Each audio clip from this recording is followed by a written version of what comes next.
دریائے فرات۔ ناظرین محترم، قیامت کی بڑی نشانیوں میں سے ایک نشانی یہ بھی ہے کہ دریائے فرات، جسے اللہ تعالیٰ نے جنت کی نہر بتایا ہے، یعنی اس دریا کا پانی جنت سے نکل رہا ہے۔ قرب قیامت کے وقت یہ دریا سونے کا ایک پہاڑ ظاہر کرے گا، اور اس بات کی تصدیق ہمارے پیارے نبی صلی اللہ علیہ وآلہ وسلم نے 1400 سال قبل ہی فرما دی تھی۔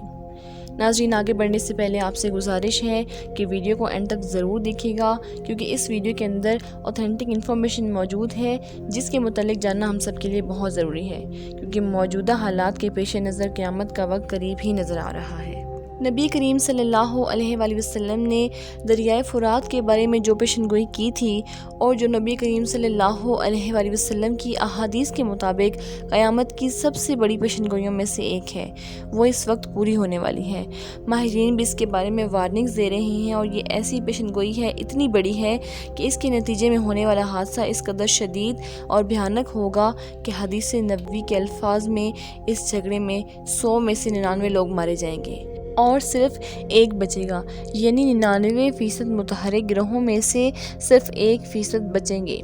یہ پیشن گوئی کیا ہے اور اس کے بارے میں ماہرین اور سائنسدانوں کا کیا کہنا ہے، آج کی اس ویڈیو میں ہم یہی سب کچھ ڈسکس کریں گے۔ تو پیارے دوستو، نبی کریم صلی اللہ علیہ وآلہ وسلم نے ارشاد فرمایا کہ قیامت تب تک قائم نہیں ہوگی جب تک دریائے فرات خشک نہ ہو جائے اور اس میں سے سونے کا ایک پہاڑ ظاہر نہ ہو، اور اس سونے کے پہاڑ کو حاصل کرنے کے لیے تم میں سے یعنی کہ 100 میں سے 99 لوگ مارے جائیں گے اور صرف ایک بچے گا، اور اگر تم اس سونے کے پہاڑ کو پاؤ تو ہرگز اس لڑائی میں شامل نہ ہونا۔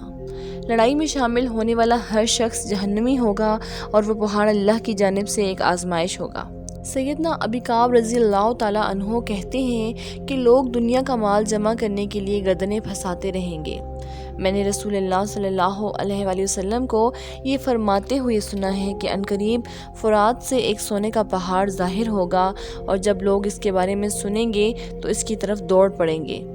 جو وہاں پر پہنچ چکے ہوں گے وہ کہیں گے کہ اگر ہم نے لوگوں کو یہ سونے کی کھلی چھٹی دے دی تو یہ سارے کا سارا سونا لے جائیں گے، لہٰذا وہ اس مال کو حاصل کرنے کے لیے آپس میں لڑ پڑیں گے، اور اس لڑائی کے نتیجے میں ہر 100 میں سے 99 شخص قتل ہو جائیں گے۔ حدیث میں بیان کردہ لفظ انحصار کے معنی انکشاف کے ہیں، اور وہ پہاڑ حقیقی اور اصلی سونے کا ہوگا، اور اس سونے کے ظاہر ہونے کی وجہ یہ ہوگی کہ پہاڑ اپنے بہاؤ کا رخ تبدیل کر دے گا، اور اس سے پہلے یہ طلائی پہاڑ مٹی سے آتا ہوا بہت ہی غیر مقبول ہوگا، یعنی لوگ اس کے بارے میں اس سے پہلے اتنا زیادہ نہیں جانتے ہوں گے، مگر کسی وجہ سے اپنے پانی کا راستہ بدلے گا تو اللہ پاک اس کو دنیا کے سامنے ظاہر کر دے گا، اور جو کوئی بھی وہاں پر موجود ہو اس پر لازم ہے کہ وہ سونے میں سے کچھ نہ لے تاکہ وہ فتنے اور خون ریزی سے بچ سکے، لیکن اس سونے کے پہاڑ یعنی اس کے ذخیرے کی مالیت اتنی زیادہ ہوگی کہ تقریباً دنیا کی ہر قوم اسے حاصل کرنا چاہے گی، اور وہ تمام کے تمام لوگ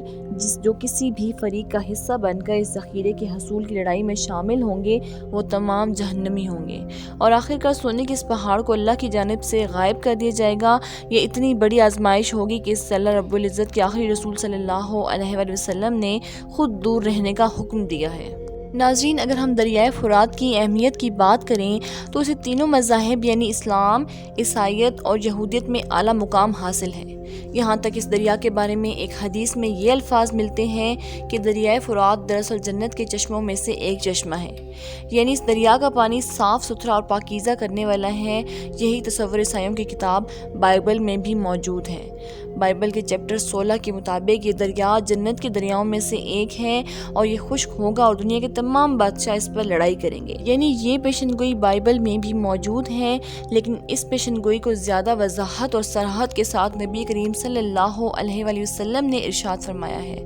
ایسا دریا جو جنت کے چشموں میں سے چشمہ ہو، اس کا خشک ہونا اللہ رب العزت کی نشانیوں میں سے ایک نشانی اور اس کی ناراضگی کا مظہر ہو سکتا ہے، اور تمام شواہد کو دیکھتے ہوئے اگر ہم موجودہ حقیقت پر غور کریں تو ہمیں معلوم ہوگا کہ پچھلے 30 سے 40 سالوں میں دریائے فرات بہت تیزی سے سکڑ رہا ہے، یہاں تک کہ دریائے فرات اپنے اصل حجم سے تقریباً 60% تک سکڑ چکا ہے، جس کی وجہ سے ماہرین کی جانب سے یہ خدشہ ظاہر کیا جا رہا ہے کہ آئندہ آنے والے چند سالوں میں باقی ماندہ دریائے فرات بھی مکمل طور پر خشک ہو جائے گا، اور جن علاقوں کو یہ دریا سیراب کرتا رہا ہے وہاں یہ پانی کی شدید ترین قلت رونما ہوگی۔ دوستو، اگر ہم بات کریں سونے کے اس ذخیرے کی جو دریائے فرات کے خشک ہونے پر ظاہر ہوگا، تو اس کا معاملہ بھی اتفاقی طور پر ماہرین کے ہاتھوں ہی حل ہوا ہے۔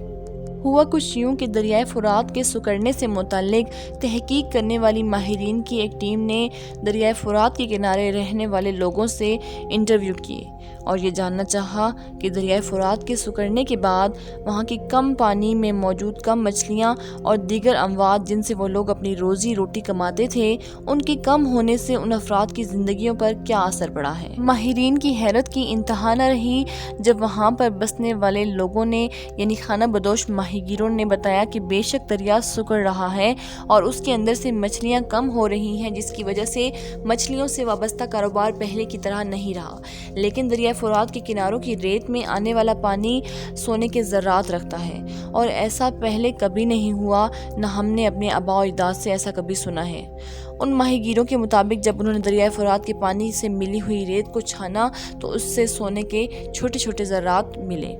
جو یہ اشارہ کرتا ہے کہ دریائے فرات کے نیچے سونے کا کوئی بہت بڑا ذخیرہ ہے جو مدفون ہے، لیکن چونکہ دریائے فرات اپنا حجم کم ہونے کے باوجود بھی اب تک ایک دریا ہی ہے، اس لیے اس دریا کو مکمل طور پر خشک نہیں کیا جا سکتا اور سونے کے حصول کے لیے نہ ہی اس دریا کو موڑا جا سکتا ہے،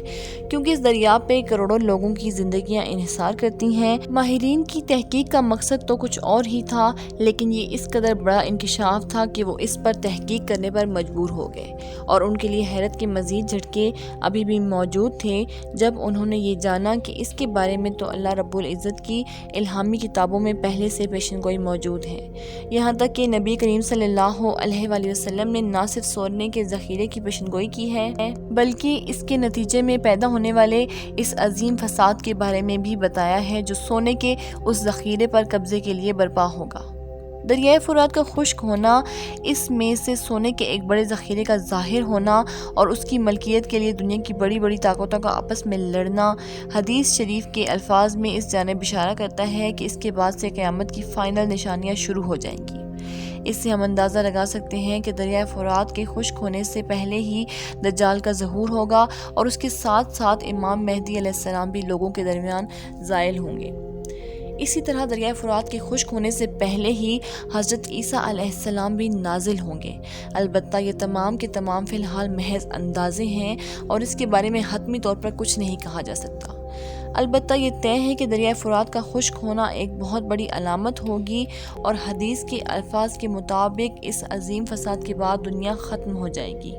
اور ان نشانیوں میں قیامت کے طوفان اور اس ہوا کا ذکر ہے جو تمام کے تمام مومن لوگوں کو اللہ رب العزت کے حضور بھیج دے گی، یعنی تمام کے تمام مومن لوگ اس ہوا اور دھوئیں سے فوت ہو جائیں گے، جبکہ دنیا میں صرف کافر موجود رہ جائیں گے جن پہ قیامت واقع ہوگی۔ ناظرین، سائنسی حوالوں سے ماہرین نے جب اس حوالے سے تحقیق کی، انہوں نے یہ جانا کہ دریائے فرات کے خشک ہونے میں ابھی بھی 10 سے 15 سال یا ایک تحقیق کے مطابق 20 سے 25 سال موجود ہیں، اور دریائے فرات کے خشک ہونے کے بعد بھی چونکہ دریا کا ڈیلٹا ایک دلدلی زمین کی طرح سے ہوگا تو اس میں مزید تحقیق کرنا کافی مشکل ہوگا، لیکن اللہ رب العزت کی قدرت سے کچھ بعید نہیں ہے، کیونکہ جس طرح سے دریائے فرات کے پانی میں ملے ہوئے سونے کے ذرات لوگ ڈھونڈ رہے ہیں، اس سے یہ صاف ظاہر ہے کہ وہ وقت زیادہ دور نہیں ہے جب دریائے فرات مکمل طور پر خشک ہو جائے گا اور قیامت کے وقوع کی نشانیاں پوری ہونا شروع ہو جائیں گی۔ آج ہم بحیثیت قوم اپنا احتساب کر سکتے ہیں